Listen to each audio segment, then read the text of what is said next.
విశాఖ ఉక్కు మీద వైసీపీ మరో ఉద్యమం అన్నట్టు కూడా వార్తలు వస్తున్న పరిస్థితి. ఒకవేళ విశాఖ ఉక్కు మీద వైసీపీ చేయి సాధిస్తే ఉత్తరాంధ్రలో వైసీపీ బలంగా ఉంటుందా అంటే ఏం చెప్తారు? విశాఖ ఉద్యమానికి వాళ్ళ సంఘీభావం ప్రకటించి ముందుకు తీసుకెళ్లే అంత చెయ్యి దాటిపోయింది. అది దానికి ఓన్లీ ముఖ్యమంత్రి షేరే కాపాడగలదు. నాకున్న అతి తక్కువ అనుభవంలో చెప్తాను.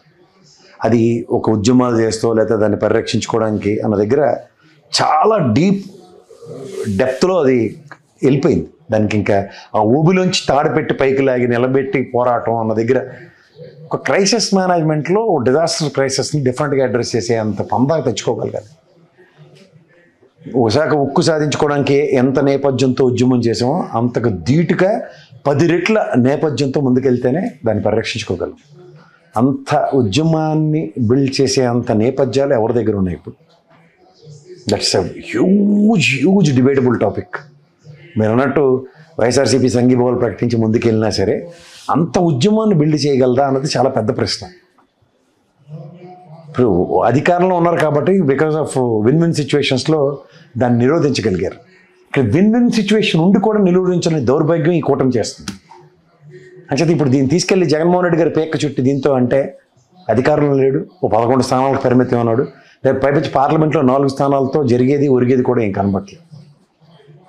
వరస్ట్ సర్కమ్స్టాన్సెస్లో పవన్ కళ్యాణ్ లేదా తెలుగుదేశం విరమించుకున్నప్పుడు ఈ 4 మే ప్లే రోల్ ఫర్ ఎన్డీఏ కూటమి. ఆ తర్వాత చూద్దాం. ప్రజెంట్ ఈ 4తో రాష్ట్రానికి ప్రయోజనం చేకూర్చడం అన్నది ఎంతవరకు అన్నది అప్పుడు ఇంకో టాపిక్లో డిబేట్ అవుతుంది. ఫర్ ఇన్స్టెన్స్ మీరు 4 సపోర్ట్ ఇవ్వాలంటే మీకు ఇంకోళ్ళు ఎవరో కలిసారు అనుకోండి, దానికి తెలుగుదేశానికిను జనసేనకి రీప్లేస్మెంట్ ఎన్డీఏ కూటమి కష్టం వస్తుంది. 4 వైఎస్ జగన్మోహన్ రెడ్డితో పాటు ఇంకోళ్ళు ఎవరైనా యాడ్ అయ్యి దగ్గర ఆ 4కి కండిషన్ ఇది అయింది అనుకోండి, there may be a probability తప్ప. లేదంటే ఇప్పుడున్న ఈ 21 మంది ఎవరైతే తెలుగుదేశం జనసేన ఉన్నారో వీళ్ళు ఈ ట్విస్ట్ పెట్టినా లాగే ఛాన్స్ ఉంది. అప్పుడు ఈ 25 మంది ఏకతాటి మీదకి వెళ్ళి ఆ మాట చెప్పినా నేనైతే for the sake of state అని నేను ఒప్పుకుంటాను. కానీ ఇది కాకుండా ఓన్లీ ఎవడో ఒకడే ఉద్యమం ఆడమేల్లోనే పిల్లికి గంట కట్టినట్టు ఆడమేల్లోనే గంట కట్టాను ఉద్యమం చేయమండం అని అంటే సమంజసం కాదు, సముచితం అంతకన్నా కాదు. నిన్న బొత్స సత్యనారాయణ ఆధ్వర్యంలో రౌండ్ టేబుల్ మీటింగ్ జరిగింది. బొత్స వ్యూహం ఫలిస్తుందా అనేది చర్చ. అది చెప్తున్నాను సార్, ఇక్కడ ఆపర్చునిటీ ఉంది. ఆపర్చునిటీని వీళ్ళు ఎలా ముందుకు లీడ్ చేయగలరు అన్నది వీళ్ళ చేతిలో ఉంటుంది. ఇప్పుడు ఉద్యమాన్ని 10 ఎంతలు, ఎందుకంటే కార్మిక సంఘాలు మంటెక్కిపోయి ఉన్నారు ఈ పవన్ కళ్యాణ్ మీద, తెలుగుదేశం మీద, అందరి మీద. సో ఈ అడ్వాంటేజ్ వాళ్ళు తీసుకోవడానికి అక్కడ ఆల్రెడీ అధికారం ఎక్కడ లేరు. ఇప్పుడు గతంలో గాజువాకలో తెప్పరెడ్డి ఉండేవాడు, ఇప్పుడైతే పల్లా శ్రీనివాస్ గెలిచి ఉన్నాడు. అసలు హంగర్ స్ట్రైక్ చేసి మొదలెట్టింది ఆయనే. మరి ఆయనే మాట తుస్సుమని కూడా మాట్లాడలే, పైపచ్చి అధ్యక్షుడు అయిపోయాడు. రాబోయే రోజుల్లో క్యాబినెట్లో ఛాన్స్ ఉండే ఛాన్స్ కూడా చెప్తున్నారు అందరూ. సో ఇలాంటివన్నీ కనబడుతున్నప్పుడు వాళ్ళ దగ్గర నుంచి ఏం ప్రొయాక్టివ్నెస్ ఉందంటే జీరో.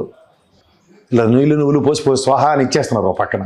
సో ఇక్కడ వైఎస్ఆర్సీపీ ఎలాంటి వైటల్ రోల్ ప్లే చేస్తుంది అన్నది biggest question and challenge. Obviously communist పార్టీలు గ్యారంటీగా సంఘీభావాలు ప్రకటిస్తాయి. చూడాలి అది ఉద్యమం ఎంత లీడ్ అవుతుంది ఏంటి అన్నది.